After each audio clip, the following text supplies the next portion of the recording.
Hello everyone, hope you all are doing well. तो आज हम करने वाले हैं कैंसर टॉपिक। तो कैंसर टॉपिक में हम इसके रिलेटेड सारे टॉपिक्स को डिस्कस करेंगे। जैसे कि इसके कुछ सब टॉपिक्स हैं। इसकी introduction, types of tumour, causes, detection and diagnosis, और उसके बाद हम डिस्कस करेंगे ट्रीटमेंट ऑफ कैंसर। तो चलिए स्टार्ट करते हैं कैंसर टॉपिक को। So cancer, as we all know, dreaded disease है ह्यूमन बींग्स के लिए, मतलब काफी खतरनाक है। और एक मेजर कॉज भी है डेथ का।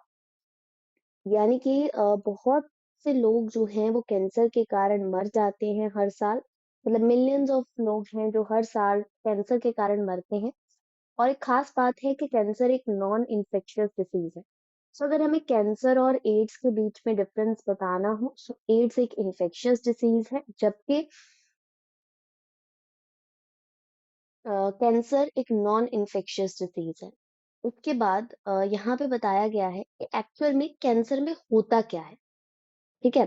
तो जो नॉर्मल सेल्स होते हैं, मतलब नॉन कैंसरस सेल्स, बिल्कुल नॉर्मल सेल्स, उनमें एक प्रॉपर्टी होती है जिसका नाम है कॉन्टैक्ट इनहिबिशन। कॉन्टैक्ट इनहिबिशन से क्या होता है? तो कॉन्टैक्ट इनहिबिशन से क्या होता है कि जब दो सेल्स कॉन्टैक्ट में आते हैं, उनकी अनकंट्रोल्ड ग्रोथ जो है वो नहीं होती है। लेकिन जो कैंसर सेल्स होते हैं उनमें ये प्रॉपर्टी खत्म हो जाती है, जिस वजह से कैंसरस सेल्स में जब भी दो सेल्स कांटेक्ट में आते हैं तो अनकंट्रोल्ड ग्रोथ होती है वहां पे, जिस वजह से मास ऑफ सेल मिलता है, मतलब बहुत से सेल्स मिल जाते हैं हमें। और इस कंडीशन को, मतलब ये जो हमारे पास मास ऑफ सेल्स होते हैं, इसको बोला जाता है ट्यूमर।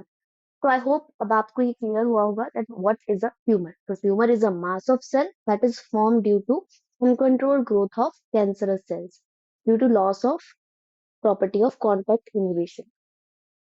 आगे बढ़ेंगे तो ट्यूमर दो तरह का होता है, benign tumour and malignant tumour. So जो बिनाइन ट्यूमर है वो जिस जगह पे हुआ है वहीं तक कन्फाइंड रहेगा, और ये पूरी बॉडी में स्प्रेड नहीं होता है, और साथ ही ये बहुत थोड़ा डैमेज कॉज करता है। बिनाइन ट्यूमर ये इतना ज्यादा रिस्की या इतना ज्यादा ये खतरनाक नहीं है, बिनाइन ट्यूमर।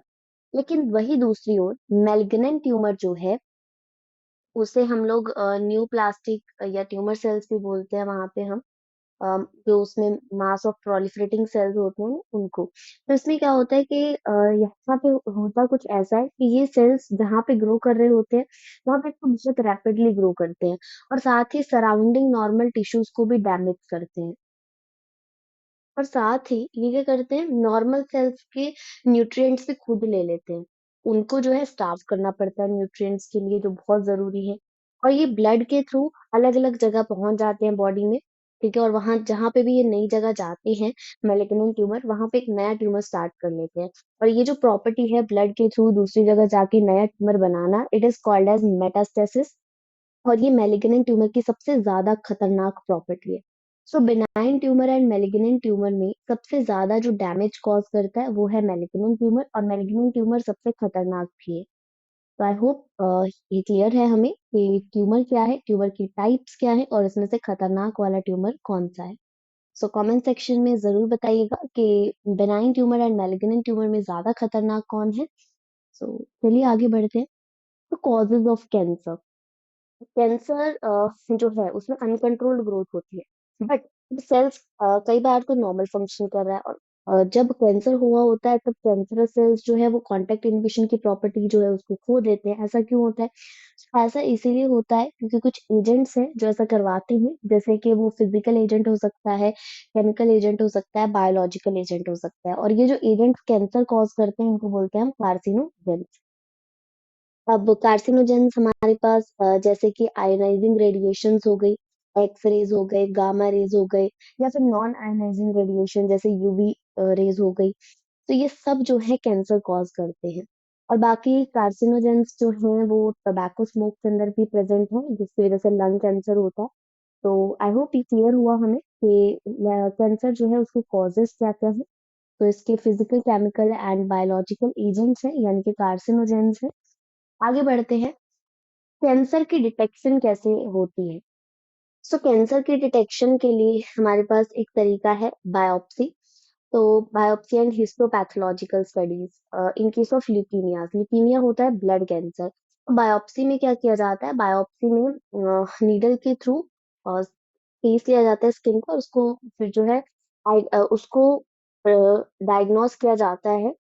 और अगली जो टेक्निक है उसमें आता है हमारे पास रेडियोग्राफी, जैसे एक्सरे का इस्तेमाल करना, सीटी, कंप्यूटर टोमोग्राफी का इस्तेमाल करना, एमआरआई मैग्नेटिक रेजोनेंस इमेजिंग का इस्तेमाल करना। तो ये होता है इंटरनल ऑर्गन के कैंसर्स के लिए। ठीक है जी। अब जो हमारे पास सिटी है, सिटी स्कैन एक्सरे को यूज करती है और 3D इमेज बनाती है इंटरनल ऑब्जेक्ट्स की। साथ ही जो एमआरआई है वो यूज करती है strong magnetic fields and non ionising radiations.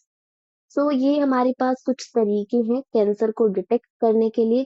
ठीक है, एक तो बायोप्सी वगैरह हो गया, हिस्टोपैथोलॉजिकल स्टडीज हो गया, और फिर आता है रेडियोग्राफी, सीटी स्कैन, एमआरआई, ये सब हो गया। आगे बढ़ेंगे, ट्रीटमेंट ऑफ कैंसर। सब कैंसर जो है उसका हम ट्रीटमेंट कैसे कर सकते हैं। सो कैंसर के ट्रीटमेंट के लिए हम सर्जरी कर सकते हैं। सर्जरी में क्या होता है, सर्जरी में हम लोग जो है उस ट्यूमर को रिमूव कर देते हैं, या फिर हम रेडिएशन थेरेपी करते हैं, और या फिर हम इम्यूनोथेरेपी करते हैं।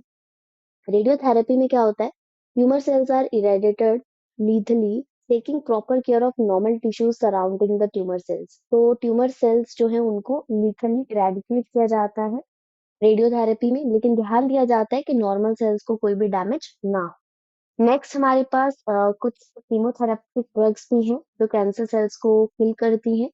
और लेकिन ये जो कीमोथेरेपी होती है इसके कुछ साइड इफेक्ट्स रहते हैं, इसकी जो भी हम ड्रग्स इसमें यूज करते हैं, और जो ये ड्रग्स यूज करते हैं ये पर्टिकुलर ट्यूमर के लिए स्पेसिफिक रहते हैं।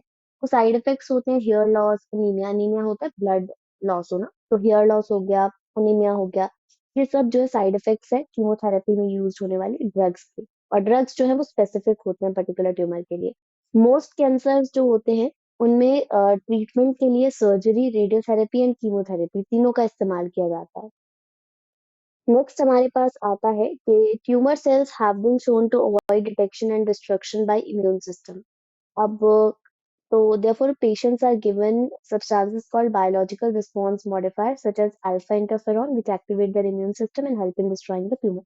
So जो ट्यूमर सेल्स होते हैं वो हमारे इम्यून सिस्टम को वीक कर देते हैं। इम्यून सिस्टम को स्ट्रॉन्ग करने के लिए ताकि इम्यून सिस्टम उस ट्यूमर को डिस्ट्रॉय करे, पेशेंट को देते हैं बायोलॉजिकल रिस्पॉन्स मॉडिफायर जैसे कि अल्फा इंटरफेरॉन। तो अल्फा इंटरफेरॉन जो है वो क्या करता है, इम्यून सिस्टम को एक्टिवेट करता है और ट्यूमर को डिस्ट्रॉय करता है। So thank you. तो हमने यहाँ तक काफी कुछ डिस्कस किया रिलेटेड टू कैंसर। जैसे कि पहले इंट्रोडक्शन देखी, फिर हमने ट्यूमर के टाइप्स देखे, कॉजेज देखे, डिटेक्शन एंड डायग्नोसिस देखा, उसके बाद हमने लास्ट में इसका ट्रीटमेंट देखा। ठीक है, तो नाउ वी आर क्लियर कि कैंसर आखिर होता क्या है। बाकी सब चीजें हम कहीं ना कहीं सुन लेते हैं, लेकिन कैंसर आखिर है क्या, कैंसर में होता क्या है, वो हमने आज देखा। ठीक है, कि क्या होता है कॉन्टैक्ट इनहिबिशन जिसके लॉस के कारण कैंसर होता है ना, वो हमने देखा। बाकी हमने कार्सिनोजेंस देखे। ठीक है, उसके बाद हमने डिटेक्शन के कुछ तरीके देखे, फिर हमने लास्ट में ट्रीटमेंट देखा जिसमें कि मोस्टली सर्जरी, रेडियोथेरेपी, कीमोथेरेपी तीनों की जाती है। So I hope you all enjoyed watching this video. Please like, share and subscribe the channel for watching more videos, and thank you.